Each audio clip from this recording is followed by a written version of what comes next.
Between 18 and 36 months, your toddler's brain is experiencing a language explosion. They're learning 8 to 10 new words every single day. The right screens are strongly supportive of this development, while the wrong ones just train their brain for chaos. In this video, you will know exactly which shows build language, which ones stall it, and the techniques that turn any screen into a learning tool. And it changes everything. Why pacing matters more than content? Most parents ask, is the show educational? Wrong question. The first question is, how fast are scenes changing? When a scene stays on screen for 5 to 10 seconds, your toddler's prefrontal cortex, the attention control center, can track it. Their brain predicts what comes next. They get curious. They vocalize. Their language reception centers activate, and their language production centers light up. The child wants to respond. Slow-paced content produces predictable neural activation in Broca's area, that's speech production, and Wernicke's area, which handles language comprehension. A 2013 study by Lillard and Peterson showed that toddlers exposed to slow-paced, realistic content performed better on immediate executive function tasks than controls. Now, watch what happens when scenes change every 1 to 3 seconds. Your toddler's attention system shifts into hypervigilance mode. They're not learning, they're hunting for novelty. The prefrontal cortex can't settle. The orienting reflex, the brain's automatic response to sudden stimuli, fires repeatedly. Dopamine spikes, but language centers don't activate the same way. It's stimulation, not learning. Christakis and colleagues found in 2004 that early exposure to fast-paced TV was associated with attentional problems by age 7. Why? Because fast-paced content trains the attention system to expect chaos. Quiet play feels boring by comparison. A 30-minute YouTube autoplay session creates more disruption risk than a 10-minute slow-paced segment. The key neural difference is simple. Slow pacing equals sustained, focused attention equals language learning. Fast pacing equals hypervigilance equals novelty seeking without learning. Why educational content is neurologically different? There's a second layer. Is the content structured to teach or designed to entertain? Educational content has a teaching objective. When Sesame Street teaches the letter A, here's what happens. First, repetition. The letter appears 3, 4, even 5 times in one segment. Repetition builds neural pathways. Second, pausing. The content pauses, creating space for processing. Your toddler's brain actually completes the learning cycle. Third, multimodal input. The letter appears visually, is spoken aloud, and is often sung. Multiple brain pathways encode the same information. Stronger memory. Fourth, social context. A human face explains it. Mirror neurons activate. The child feels connected to learning. A research in 2009 found that toddlers learning new words from contingent video, content that creates response opportunities, encoded vocabulary at 2 to 3 times the rate of non-contingent video.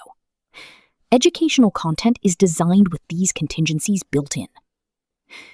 Entertainment content is designed for engagement, not learning. The algorithm's job is simple: keep the child watching. So it cuts to novelty constantly. A kitten, then a song, then a toy falling. Each clip spikes dopamine, the "that's interesting" chemical. But dopamine is not learning. While dopamine floods the reward centers, the language areas stay relatively quiet. The content isn't asking your toddler to do anything. There's no built-in contingency.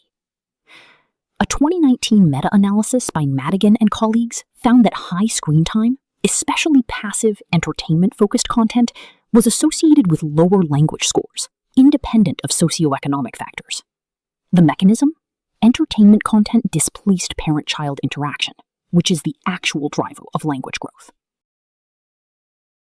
Why consistent characters build theory of mind and language? One more content variable that separates learning from overstimulation is narrative consistency. When your toddler watches Daniel Tiger, they're not just seeing images. They're building a mental model of a character. Daniel has preferences. He makes choices. He has feelings. By 18 to 24 months, toddlers develop theory of mind, understanding that other people have thoughts and feelings different from theirs. Character-driven content accelerates this. Your toddler learns to predict. Daniel is worried. What will he do? This prediction requires language processing, emotional reasoning, and executive planning. All three are linguistic. Researchers found in 2000 that toddlers exposed to narrative-driven content showed earlier theory of mind development and faster vocabulary growth than peers watching non-narrative content. Why? Because narrative requires integration, connecting past events to current situations, predicting futures based on character motivation. Contrast that with random YouTube videos. A kitten, then a toy, then a song, then an unrelated animal. There's no character to learn, no predictability. Your toddler's brain is constantly resetting, moving from one context to an entirely different one. The attentional system is constantly orienting to novelty. The language system doesn't have a narrative to hang vocabulary on. The engagement variable, a 60% difference in brain activation. Here's where it gets quantifiable. Research on co-viewing found a massive difference in brain activation depending on whether content invites interaction. In passive viewing, information flows in. Language centers activate at baseline, about 30% of peak capacity. Your child is absorbing, but not producing. Passive screen viewing alone shows 30% information retention for toddlers. Language develops, but at half the speed of interactive contexts. Now add a pause. A character asks, "Can you point to the red ball?" Your toddler points. Something shifts neurologically. What happens? Broca's area, speech production, activates. Even if the child doesn't vocalize, motor planning engages. Executive function centers light up. Should I respond? Mirror neurons engage. The child prepares to do, not just receive. Rickard and colleagues in 2011 found that toddlers watching interactive content showed significantly higher language and cognitive gains than peers watching non-interactive content. The engagement variable is quantified across 3 levels. Passive screen alone will lead to language delays measurable by age 3. Co-viewed with minimal engagement, parent present but not narrating, language slightly delays. Co-viewed, active narration and prompts make a 60% difference in brain activation as compared to passive screen. Language production, comprehension, planning, and real-world integration are all active.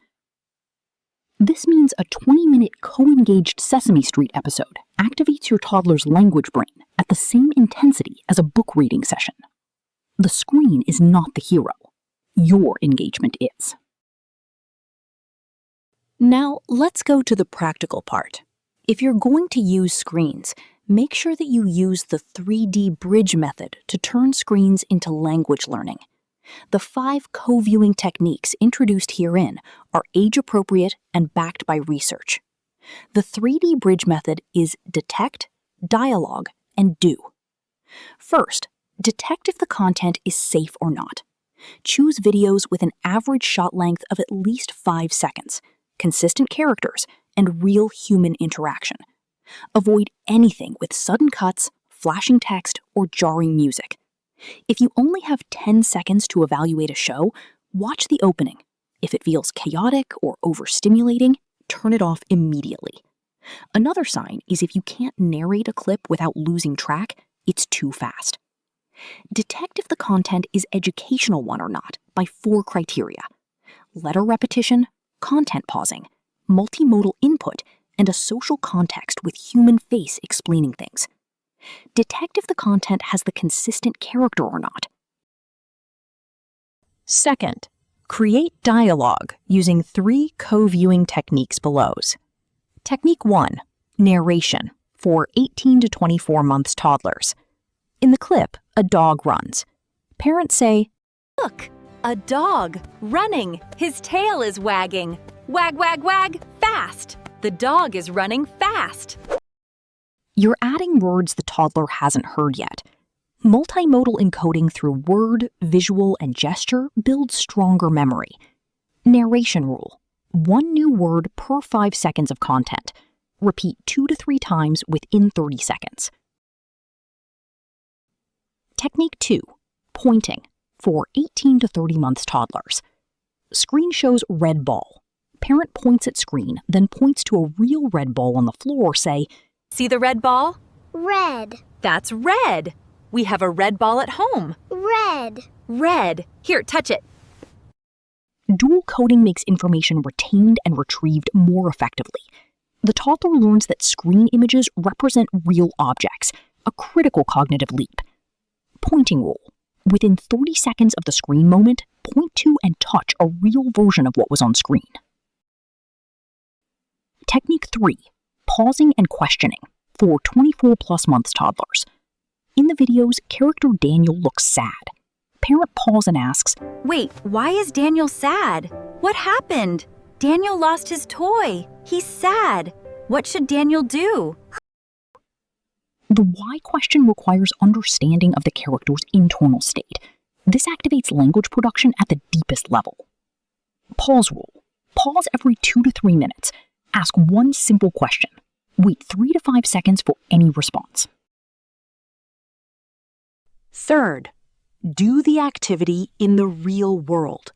As soon as the clip ends, engage in a physical follow-up. Technique 4. Real-world connection for 20+ months toddlers. Screen shows character eating a banana. Parent holds up a real banana and talk. Oh. Like when we eat bananas for snack. We peel it, Peel. then we eat it. Yummy. This creates an explicit neural bridge between 2D content and 3D lived experience. Vocabulary learned from screen is now tied to your toddler's actual experience, more robust memory. Toddlers learn abstract concepts by mapping them onto familiar real-world analogs. Real-world connection rule: within 5 minutes of the screen moment, find or do the real-world version. Label it. Engage senses if possible. Technique 5. Role play for 24+ months toddlers. After doctor visit episode, parent and toddler act out a doctor scene with toys. Parents say, Let's be Daniel. I'm the doctor. I'm checking your ears. You be Daniel at the doctor's office. This moves from watching to doing. Physical action creates a different neural trace than passive observation. A 2013 meta-analysis found that pretend play was associated with higher language, executive function, and theory of mind scores. Role play rule: use toys or props. Narrate actions. Invite toddler to join. Realistic screen time with co-viewed is 15 to 30 minutes, 3 to 4 days per week, not daily. When screens are used, parent must be actively engaged. Take a quick look on the following realistic 24-month schedule.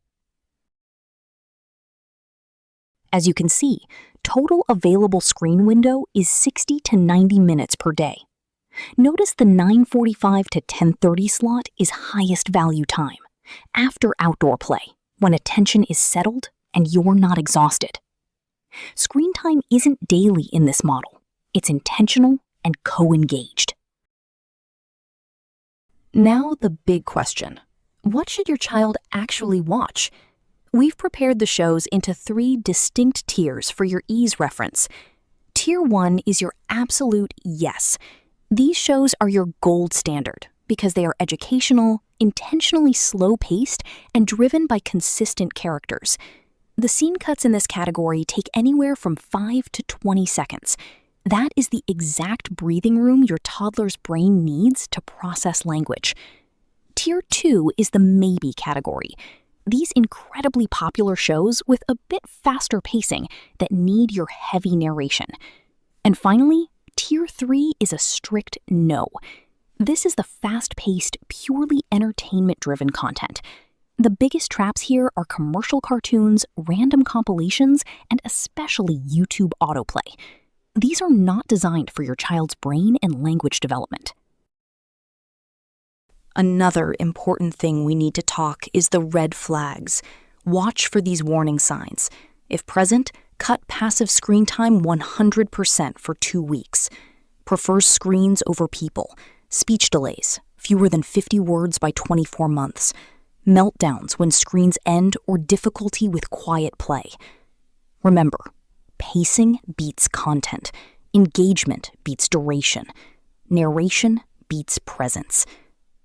Your 18 to 36-month-old's brain is building language at an unprecedented rate.